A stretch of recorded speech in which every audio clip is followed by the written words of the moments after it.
That doesn't bring back memories. Wow. I missed Not that I was show. on that show, but I love it. Welcome back to the Stockwell Roche Show. I'm Jason Stockwell with Remax Results. I'm John Van Hall with Remax Results. Every Sunday, 10 a.m. here on AM 1280 The Patriot. Call us if you have any questions. We are here, truly here to help. 651-400-0773, 651-400-0773. And the price is right, folks. Right now in the market, if you're looking to sell it, for many people, the price is right. John is a true testament to that right here. So, Absolutely. well, before we left on break, first off, we have Jeremy Green here, who is credited in many advisory with wealth management, wealth transfer, estate planning, many things that he can do with finances and money. And I wanted to get you his information and also follow up on the stock market that we talked about. And then Uriah Hogue with Executive Title, who is a great closer and someone that you should tell your real estate agents about or reach out to. And then Jason Light with Envoy Mortgage, who's always trusted, always honest with you in regards to your pre-approval status and getting that loan through the pipeline with many hoops, many hurdles, fires, whatever you want to call it, is going on in that loan process. There's a lot of hoops to go through and a lot of things that can happen, and he can make that happen for you. So, but back to Jeremy. Stock market we're talking about, and I feel like we're right about to share something about what is going to happen with the stock market. Iceberg, dead ahead.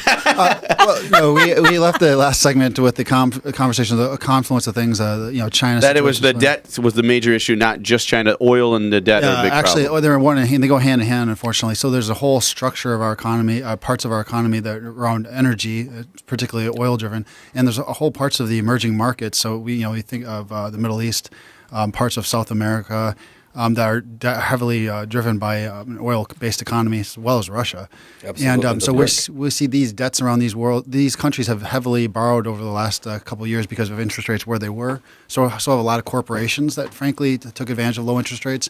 So not unlike the housing situation back in 2007, we could have an issue here with many corporations around the world, many countries around the world defaulting on debt because of where oil prices are and because where we ended up with oil prices, frankly, because of high oil prices many years ago, about 5 years ago. Yeah, I remember that. Enabled the fracking industry. The fracking industry enabled the lower oil prices to come down, then created competition with OPEC, which now we see the result of that. Very cheap oil, but there's repercussions that we're feeling now. All these things were unintended consequences, just like the housing market initially. So I have a quick question. Do we blame this on Obama? No, I'm not going to. I had to say it because there's a joke. Hey, if there's a problem, blame it on Obama. Somewhere in there, I thought it was Bush's fault. Oh yeah, it could be. It could be. Well, it's always the president, whoever it may be, past, present, or now it could be the future president, whoever that may be. I can leave with a tip for this. So this is my tip on that. Is that given everything I said, and I'm not making a prediction here, I'm telling you what some of the serious issues are and why you see market volatility, though we don't see massive defaults yet. It's because people are predicting the future. Obviously, that's what the stock market does better than anything. It's a bet on the future the next year or so. So here's what I'm saying is, for the average person out there listening, just as they would say for buying a home or anything else in life, you got to go about your life because you don't control those things. And the fact of the matter is, if you lived through 2008, many of you who may have panicked back then probably learned a lesson, which is you have to, when you make that decision to get out of the market or not to do something like sell or buy and live your life, you're making two decisions you're in the future now. You're deciding when you get out, and you have to be right on when you get back in. And therein lies the biggest problem. And let me tell you something. Any of you who had financial advisors who positioned themselves for the next great crash or saw this coming supposedly, you've already been paying the price for their thinking because you were out. Mm-hmm. The market did very well the last 6 years. I mean, this year, not good. The last 6 years have been phenomenal. One of the best markets, second best market in all time history the last 5 years. So those advisors may look right now, but you're gonna have a problem on your hands in another year. The average bear market lasts about a year and a half, and just as the housing market came back, the stock market will come back as well.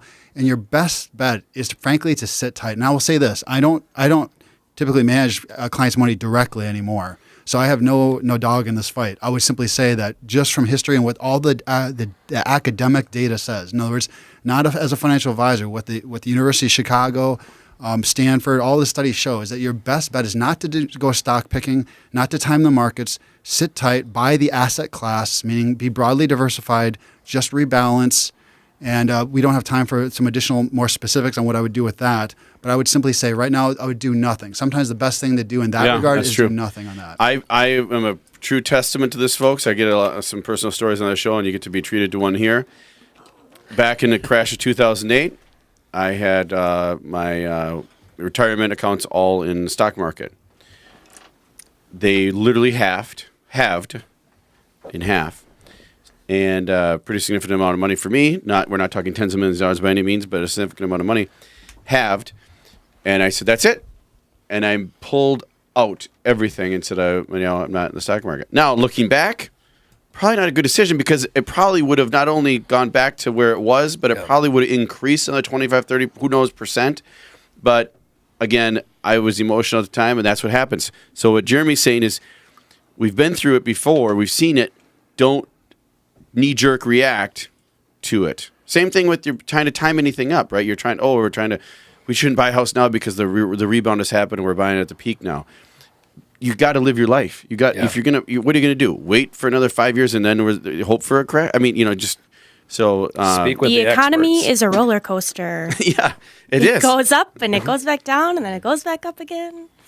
And in timing, there's only a handful of people, maybe in any industry or maybe more, I don't know, that are really, that's their niche and that's what they do. And I bet if you talk to them, they get it wrong sometimes too. And that's what they're doing, trying to do every day is time it, or every year is whatever. They're trying to time it and they still get it wrong. So that's how unpredictable it can be.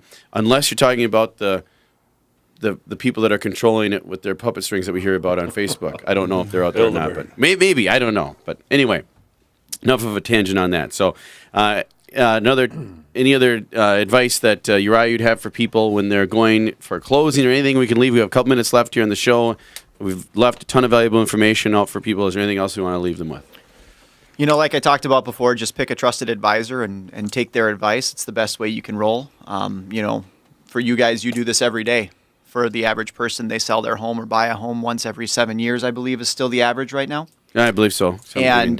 So I'd rather go with somebody who does it a couple times a month rather than once every 7 years. So trust the advice that you're given. I mean, you may not like it all the time, but usually it's the right advice. Yeah. So you're saying our brother-in-law or, aunt maybe doesn't always have the best advice? Yeah, if they're only doing it once a year, again, you probably want to work with somebody who knows what they're doing. You cannot emphasize enough how much you want to have a trusted advisor on your behalf in all aspects of your life. Everything. We talked about that with the family dynamic too, of or the friend dynamic or something. Sometimes it can cause some tension when you're dealing with real estate. Might be open to go outside of that. So,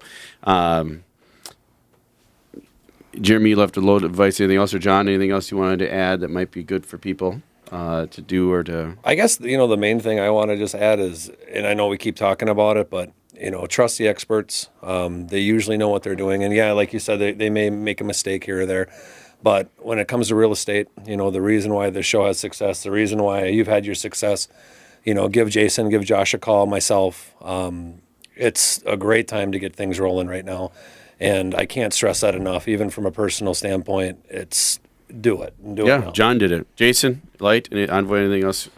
Yeah, I mean, it's just Get pre-approved early like people are doing, I would say, right? Just remember, next to the health care reform bill, the financial reform is the largest ever. Over 1,000 pages. Second to the health care? Yes. Wow. 1,300 pages, something like that. So there is so much more going on involved with the whole lending practice that you don't know. It's not just as simple as here's a house, sell it, That's why you need people that are doing it every day, know what they're doing in the business. That's what we provide. 651-400-0773. Thank you, Chelsea. Thank you, Jason Light with Envoy Mortgage. Uriah Hogue, Executive Title. Jeremy Green, Wealth Management. And, of course, I'm Jason Stockwell with RE/MAX Results. I'm John Van Hall with RE/MAX Results. We'll be back next week. Remember, love yourself and love others. Have a great week. Peace.